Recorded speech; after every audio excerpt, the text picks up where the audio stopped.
El amor en los tiempos del cólera. Gabriel García Márquez. En adelanto van estos lugares, ya tienen su diosa coronada. Leandro Díaz. Para Mercedes, por supuesto. Era inevitable. El olor de las almendras amargas la recordaba siempre, el destino de los amores contrariados. El doctor Juvenal Urbino lo percibió desde que entró en la casa, todavía en penumbras.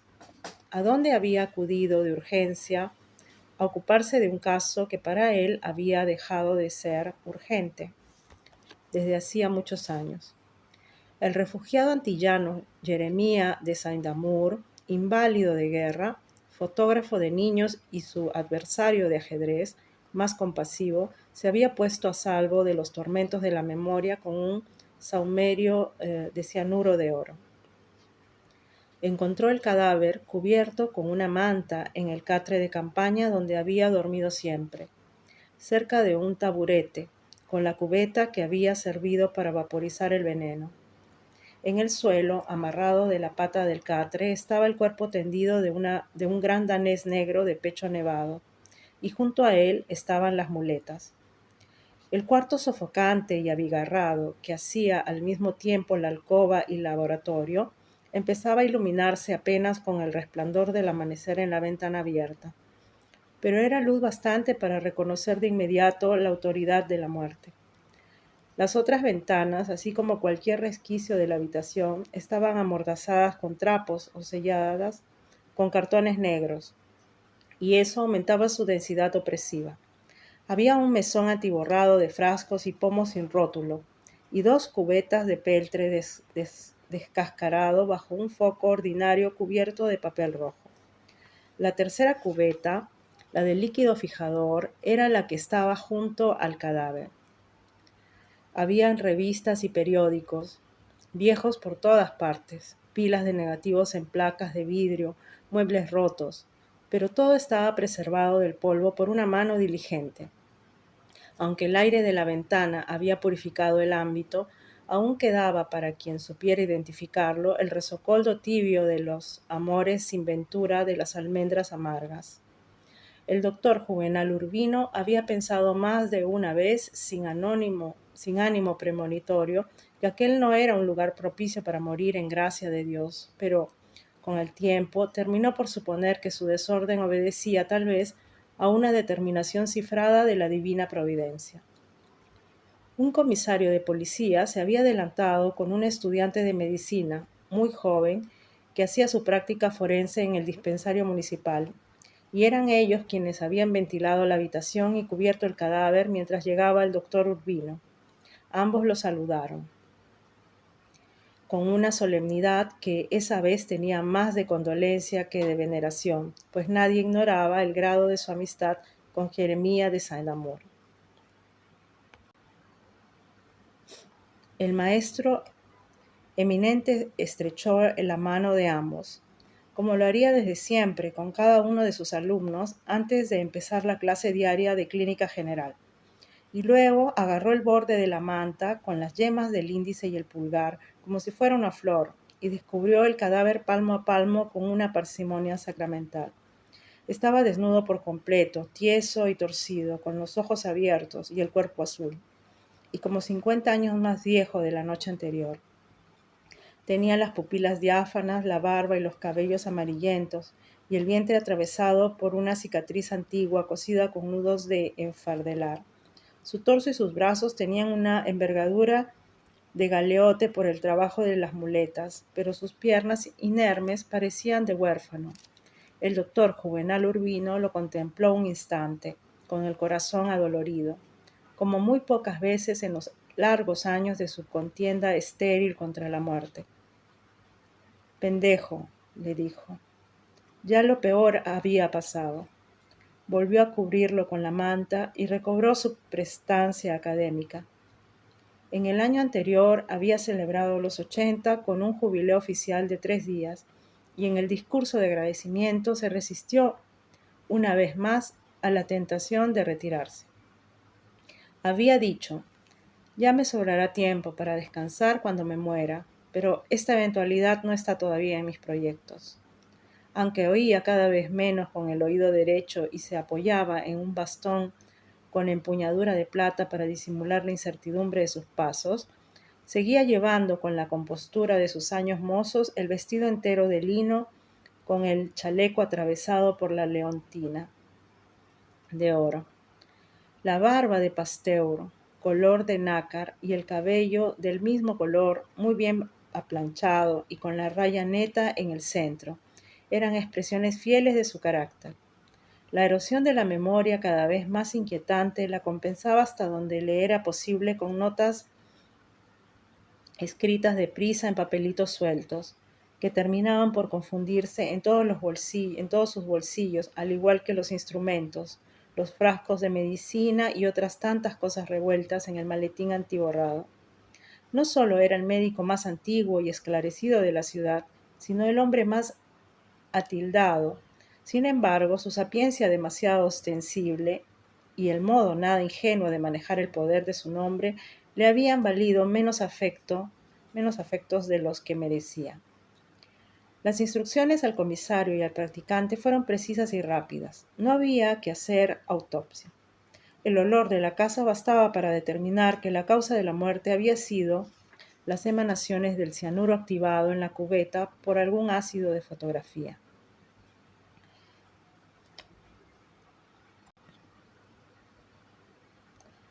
Y Jeremías de Saint-Amour sabía mucho de eso para no hacerlo por accidente. Ante una reticencia del comisario, lo paró con una estocada típica de su modo de ser. No se olvide que soy yo el que firma el certificado de defunción. El médico joven quedó desencantado. Nunca había tenido la suerte de estudiar los efectos del cianuro de oro en un cadáver. El doctor Juvenal Urbino se había sorprendido de no haberlo visto en la escuela de medicina, pero lo entendió de inmediato por su rubor fácil y su dicción andina. Tal vez era un recién llegado a la ciudad. Dijo, no va a faltarle aquí algún loco de amor que le dé la oportunidad un día de estos. Y solo al decirlo cayó en la cuenta de que entre los incontrolables suicidios que recordaba, aquel era el primero con cianuro que no había sido causado por un infortunio de amores. Algo cambió entonces en los hábitos de su voz.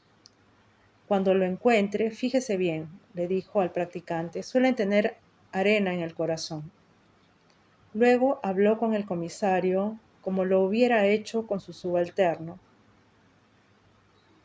Le ordenó que sortearan todas las instancias para que el entierro se hiciera esa misma tarde y con el mayor sigilo. Dijo, yo hablaré después con el alcalde. Sabía que Jeremías de Saint-Amour era de una austeridad primitiva y que ganaba con su arte mucho más de lo que le hacía falta para vivir, de modo que en alguna de las gavetas de la casa debía haber dinero de sobra para los gastos del entierro. Pero si no lo encuentran, no importa, dijo, yo me hago cargo de todo. Ordenó decir a los periódicos que el fotógrafo había muerto de muerte natural, aunque pensaba que la noticia no les interesaba de ningún modo. Dijo, si es necesario, yo hablaré con el gobernador. El comisario, un empleado serio y humilde, sabía que el rigor cívico del maestro exasperaba hasta sus amigos más próximos, y estaba sorprendido por la facilidad con que saltaba por encima de los trámites legales para apresurar el entierro. A lo único que no accedió fue hablar con el arzobispo para que Jeremías de Saint-Amour fuera sepultado en tierra sagrada. El comisario, disgustado con su propia impertinencia, trató de excusarse. Tenía entendido que este hombre era un santo, dijo. Algo todavía más raro, dijo el doctor Urbino, un santo ateo. Pero esos son asuntos de Dios. Remotas, al otro lado de la ciudad colonial, se escucharon las campanas de la catedral llamando a la misa mayor. El doctor Urbino se puso los lentes de media luna con montura de oro y consultó el relojito de la leontina, que era cuadrado y fino, y su tapa se abría con un resorte. Estaba a punto de perder la misa de Pentecostés. En la sala había una enorme cámara fotográfica sobre ruedas, como las de los parques públicos, y el telón de un crepúsculo marino, pintado con pinturas artesanales y las paredes estaban tapizadas de retratos de niños en sus fechas memorables. La primera comunión, el disfraz de conejo, el cumpleaños feliz. El doctor Urbino había visto el recubrimiento paulatino de los muros año tras año durante las cavilaciones absortas de las tardes de ajedrez y había pensado muchas veces, con un pálpito de desolación, que en esa galería de retratos casuales estaba el germen de la ciudad futura, gobernada y pervertida por aquellos niños inciertos, y en la cual no quedaría ya ni las cenizas de su gloria. En el escritorio, junto a un tarro con varias cachimbas de lobo de mar, estaba el tablero de ajedrez, con una partida inconclusa. A pesar de su prisa y de su ánimo sombrío, el doctor Urbino no resistió la tentación de estudiarla. Sabía que era la partida de la noche anterior, pues Jeremía de Saint-Amour jugaba todas las tardes de la semana y por lo menos con 3 adversarios distintos, pero llegaba siempre hasta el final y guardaba después el tablero y las fichas con su caja. Y guardaba la caja en una gaveta del escritorio. Sabía que jugaba con las piezas blancas y aquella vez era evidente que iba a ser derrotado sin salvación en 4 jugadas más. Si hubiera sido un crimen, aquí habría una buena pista, se dijo. Solo conozco un hombre capaz de componer esta emboscada maestra. No hubiera podido vivir sin averiguar más tarde por qué aquel soldado indómito, acostumbrado a batirse hasta la última sangre, había dejado sin terminar la guerra final de su vida. A las 6 de la mañana, cuando hacía la última ronda, el sereno había visto el letrero clavado en la puerta de la calle. Entre sin tocar y avise a la policía. Poco después acudió el comisario con el practicante y ambos habían hecho un registro de la casa en busca de alguna evidencia contra el aliento inconfundible de las almendras amargas. Pero en los breves minutos que demoró el análisis de la partida inconclusa, el comisario descubrió entre los papeles del escritorio un sobre dirigido al doctor Juvenal Urbino y protegido con tantos sellos de lacre que fue necesario despedazarlos para sacar la carta. El médico apartó la cortina negra de la ventana para tener mejor luz. Echó primero una mirada rápida a los 11 pliegos escritos por ambos lados con una caligrafía servicial. Y desde que leyó el primer párrafo, comprendió que había perdido la comunión de Pentecostés. Leyó con el aliento agitado, volviendo atrás en varias páginas para retomar el hilo perdido, y cuando terminó parecía regresar de muy lejos y de mucho tiempo. Su abatimiento era visible, a pesar del esfuerzo por impedirlo. Tenía en los labios la misma coloración azul del cadáver y no pudo dominar el temblor de los dedos cuando volvió a doblar la carta y se la guardó en el bolsillo del chaleco. Entonces se acordó del comisario y del médico joven y le sonrió desde las brumas de la pesadumbre. Nada de particular, dijo. Son sus últimas instrucciones. Era una verdad a medias, pero ellos la creyeron completa porque él les ordenó levantar una baldosa suelta del piso y allí encontraron una libreta de cuentas muy usada donde estaban las claves para abrir la caja fuerte. No había tanto dinero como pensaban, pero lo había de sobra para los gastos del entierro y para saldar otros compromisos menores. El doctor Urbino era entonces consciente de que no alcanzaría a llegar a la catedral antes del Evangelio. Es la tercera vez que pierdo la misa del domingo desde que tengo uso de razón, dijo, pero Dios entiende.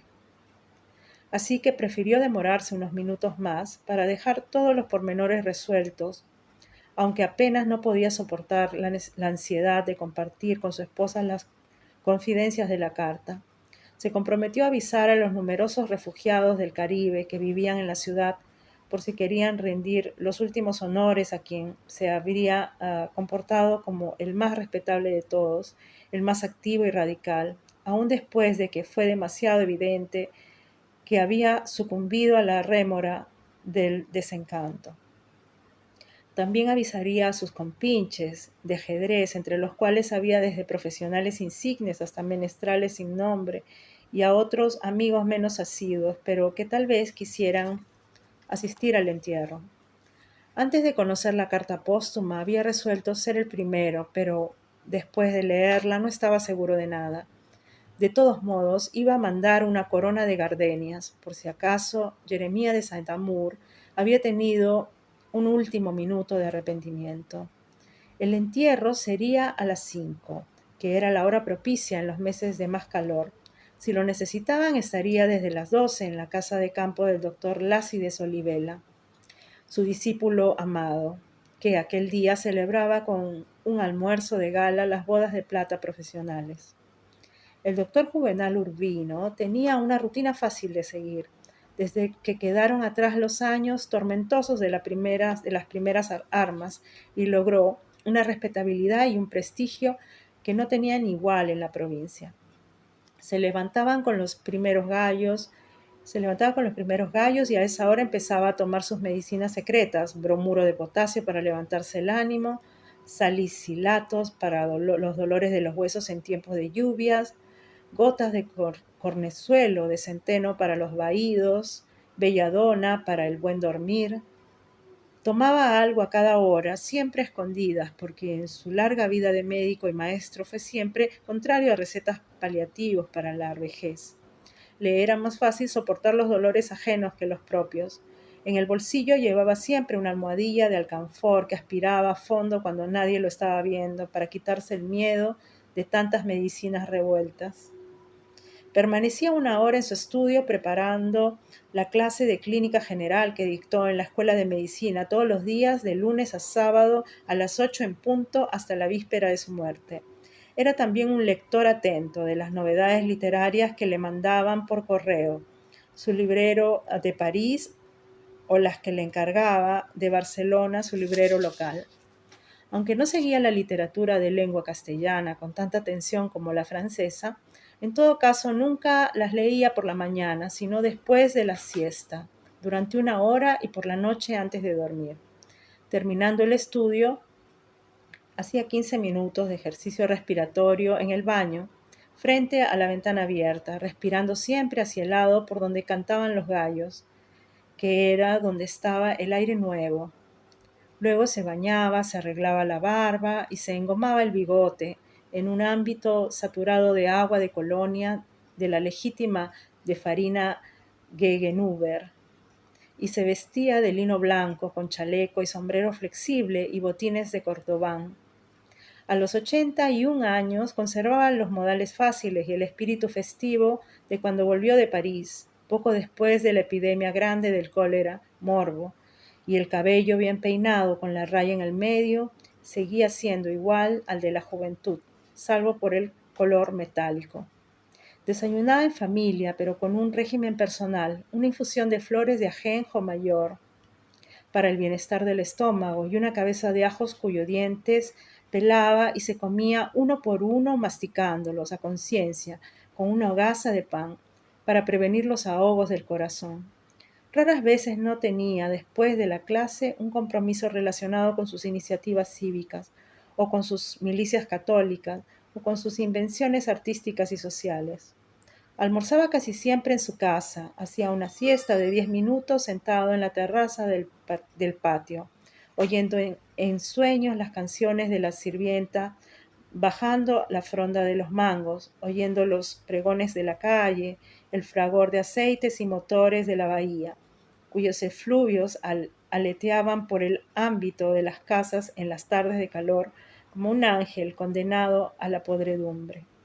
Luego leía durante una hora los libros recientes, en especial novelas y estudios históricos, y le daba lecciones de francés y de canto al loro doméstico, que desde hacía años era una atracción local. A las 4 salía a visitar a sus enfermos, después de tomarse un jarro grande de limonada con hielo. A pesar de la edad, se resistía a recibir a los pacientes en el consultorio y seguía atendiéndolos en sus casas, como lo hizo siempre, desde que la ciudad era tan doméstica que podía irse caminando a cualquier parte. Desde que llegó de Europa por primera vez, andaba en el landó familiar con 2 alances dorados, pero cuando éste se hizo inservible, lo cambió por una victoria de un solo caballo y siguió usándola siempre con un cierto desdén por la moda. Cuando ya los coches empezaban a desaparecer del mundo y los únicos que quedaban en la ciudad solo servían para pasear a los turistas y llevar las coronas de los entierros, aunque le negaba a retirarse, era consciente de que solo lo llamaban para atender casos perdidos, pero él consideraba que también eso era una forma de especialización. Era capaz de saber lo que tenía un enfermo solo por su aspecto, y cada vez desconfiaba más de los medicamentos de patente y veía con alarma la vulgarización de la cirugía. Decía, el bisturí es la prueba mayor del fracaso de la medicina. Pensaba que con un criterio estricto todo medicamento era veneno y que el 70% de los alimentos corrientes apresuraban la muerte. En todo caso, solía decir en clase, la poca medicina que se sabe solo la saben algunos médicos. De sus entusiasmos juveniles habían pasado a una posición que él mismo definía como un humanismo fatalista. Cada quien es dueño de su propia muerte, y lo único que podemos hacer, llegada la hora, es ayudarlo a morir sin miedo ni dolor. Pero a pesar de estas ideas extremas que ya formaban parte del folclore médico local, sus antiguos alumnos seguían consultándolo aun cuando ya eran profesionales establecidos, pues le reconocían eso que entonces se llamaba ojo clínico. De todos modos, fue siempre un médico caro y excluyente, y su clientela estuvo concentrada en las clases solariegas del barrio de los Virreyes. Tenía una jornada tan metódica que su esposa sabía dónde mandarle un recado si surgía algo urgente durante el recorrido de la tarde. De joven se demoraba en el café de la parroquia antes de volver a casa, y así perfeccionó su ajedrez con los cómplices de su suegro y con algunos refugiados del Caribe. Pero desde los albores del nuevo siglo no volvió al café de la parroquia y trató de organizar torneos nacionales patrocinados por el Club Social. Fue esa la época en que vino Jeremías de Saint-Amour, ya con sus rodillas muertas y todavía sin el oficio de fotógrafo de niños, y antes de 3 meses era conocido de todo el que supiera mover un alfil en un tablero, porque nadie había logrado ganarle una partida. Para el doctor Juvenal Urbino fue un encuentro milagroso, en un momento en que el ajedrez se le había convertido en una pasión indomable y ya no le quedaban muchos adversarios para saciarla. Gracias a él, Jeremías de Saint-Amour pudo ver lo que fue entre nosotros. El doctor Urbino se convirtió en su protector incondicional, en su fiador de todo, sin tomarse siquiera el trabajo de averiguar quién era, ni qué hacía, ni qué guerras sin gloria venían en aquel estado de invalidez y desconcierto. Por último, le prestó el dinero para instalar el taller de fotógrafo que Jeremías de Saint-Amour le pagó con un rigor de cordonero, hasta el último cuartillo, desde que retrató el primer niño asustado por el relámpago de magnesio. Todo fue por el ajedrez. Al principio jugaban a las 7 de la noche, después de la cena, con justas ventajas para el médico por la superioridad notable del adversario, pero con menos ventajas cada vez hasta que estuvieron parejos. Más tarde, cuando don Galileo da Conte abrió el primer patio de cine, Jeremías de Saint-Amour fue uno de sus clientes más puntuales, y las partidas de ajedrez quedaron reducidas a las noches que sobraban de las películas de estreno. Entonces se había hecho tan amigo del médico que éste lo acompañaba al cine, pero siempre sin la esposa, en parte porque ella no tenía paciencia para seguir el hilo de los argumentos difíciles, y en parte porque siempre le pareció, por puro olfato, que Jeremías de Saint-Amour no era una buena compañía para nadie. Si su día diferente era el domingo, asistía a la misa mayor en la catedral y luego volvía a casa y permanecía allí descansando y leyendo en la terraza del patio. Pocas veces salía a ver un enfermo en un día de guardar, como no fuera de extrema urgencia, y desde hacía muchos años no aceptaba un compromiso social, que no fuera muy obligante. Aquel día de Pentecostés, por una coincidencia excepcional, habían concurrido dos acontecimientos raros: la muerte de un amigo y las bodas de plata de un discípulo eminente. Sin embargo, en vez de regresar a casa sin rodeos, como lo tenía previsto después de certificar la muerte de Jeremías de Saint-Amour, Se dejó arrastrar por la curiosidad. Tan pronto como subió en el coche, hizo un repaso urgente de la carta póstuma y ordenó tan pronto como subió en el coche, hizo un repaso urgente de la carta póstuma y ordenó al cochero que lo llevara a una dirección difícil en el antiguo barrio de los esclavos. Aquella determinación era tan extraña a sus hábitos que el cochero quiso asegurarse de que no habría algún error. No lo había. La dirección era clara y quien la había escrito tenía motivos de sobra para conocerla muy bien. El doctor Urbino volvió entonces a la primera hoja y se sumergió otra vez en aquel manantial de revelaciones indeseables que habría podido cambiarle la vida, aún a su edad, si hubiera logrado convencerse a sí mismo de que no eran los delirios de un desahuciado.